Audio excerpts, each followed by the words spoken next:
décembre 2023, aux alentours de midi et demi, il y avait un sous-traitant de l'usine qui venait couler un plancher de béton pour recevoir un nouvel équipement, qui malheureusement est décédé en nettoyant sa pompe à béton à la fin de sa journée de travail. C'est un incident qu'on a découvert juste 2 heures plus tard. C'est un superviseur qui passait par là et qui a fait comme « Voyons comment ça, le sous-traitant est encore ici, je vais aller voir qu'est-ce qui se passe. » Puis c'est à ce moment-là qu'on a découvert que l'employé avait malheureusement passé dans la pompe à béton. Fait que quand le superviseur a vu l'employé était les jambes sorties de la pompe, on voyait pas le haut du tronc. Donc c'est notre brigade interne d'intervention qui ont été appelés. Puis les 2 premiers intervenants qui sont arrivés, là, quand ils sont rendus à mi-chemin entre l'usine et le travailleur, il y en a un qui a eu un malaise. Là, il savait déjà ce qui s'était produit, puis il était vraiment sous le choc à ce moment-là. L'employeur a réagi quand même assez rapidement. Là. Il a contacté directement le PAE qu'on ait de l'assistance en présentiel au moment des faits. Donc, les appels ont été faits. On a rassemblé tous les intervenants qui avaient pu voir les événements ou la victime dans une salle avec des intervenants spécialisés en intervention de décès comme ça. C'est là qu'il y a eu des discussions avec eux. Ils les ont pris seul à seul. Ils ont eu des discussions de groupe pour s'assurer que tout le monde soit apte à continuer leur travail et qu'il n'y ait pas trop de séquelles de ça. Puis il y a aussi un suivi qui a été assuré par la suite pour les gens qui en avaient besoin. Les impacts qu'on a eus suite à l'événement, c'est vraiment sur le moral des employés et de mes collègues. Là. Il y en a beaucoup que ça a été un événement difficile puis que pendant quelques semaines, ils étaient refermés sur eux autres.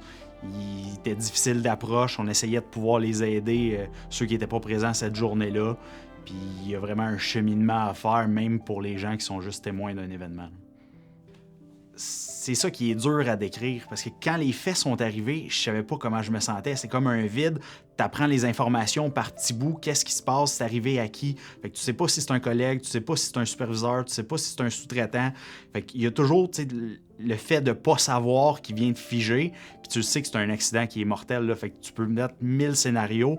Tant que t'as pas les faits qui rentrent au compte-gouttes, tu restes dans l'incertitude de ce qui se passe. Le 28 avril, on vous invite, dans tous les milieux de travail, peu importe votre secteur d'activité, peu importe votre région, à tenir 1 minute de silence. 1 minute de silence pour réfléchir aux travailleuses et aux travailleurs qui décèdent ou qui sont des accidentés, qui sont blessés au travail, parce que le travail tue puis le travail blesse. On a besoin de collectiviser les enjeux de santé et sécurité au travail. C'est un moment, ça, cette minute de silence-là, pour qu'ensemble, on réfléchisse aux conséquences. On doit se mobiliser en santé et sécurité au travail, pas juste non plus le 28 avril, à l'année longue. C'est ça la CSN, c'est ça la solidarité. Le 28 avril, vous le savez certainement, c'est la Journée internationale de commémoration des morts et des blessés au travail. Le mois d'avril, c'est donc aussi le mois où la CNESST émet les statistiques pour l'année précédente de ces morts et de ces blessés-là.